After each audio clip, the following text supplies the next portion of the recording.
Hi everyone and welcome to a new video. It feels like it's been ages since my last video. I think it's about a month.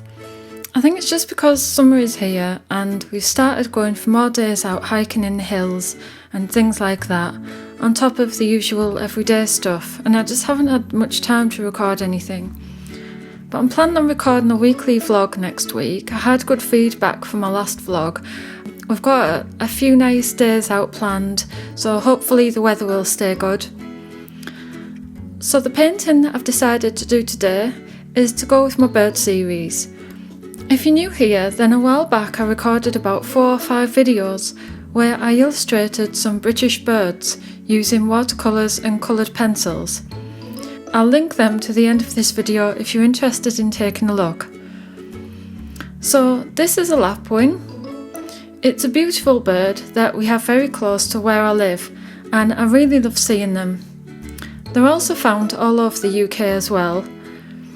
Lapwings are wadybirds, and you'll find them around farmland and wetlands. They've been in decline for a long time due to intensive farming, which started in the 1940s after the Second World War. And since 1960, their numbers in England have declined by 80%, which is quite a lot. They feed on earthworms and insects. During springtime, they put on a show of dramatic aerial displays, zigzagging flights, rolls and dives, which is really fascinating and lovely to watch. They nest on the ground, on a clearing or scrape of earth, where there's damp ground for the chicks to feed. Lapwing chicks are precocial, which means that they hatch with their eyes open and covered in downy feathers, and they can also walk and find their own food straight after hatching from the egg, but they still rely on the parents to keep them warm and protect them.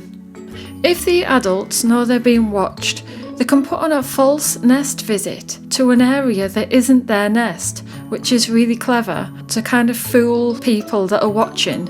There's a few other bird species that do this too. I painted this bird with my usual Winsor and Newton watercolours and mainly used my synthetic travel brush by Rosemary and Co. It's one of my favourite brushes because it's so versatile in terms of the line thickness that I can get with it. I think it's a size 8 brush, but it has such a good point to it that I can use it for fine detail too. I also used my Caran D'ache museum aquarelle pencils to try and get a bit more colour into the wing. I should really start leaving a list of materials in the description box below in case anyone is curious to what I'm using. I'm going to start doing it from now on, starting with this video.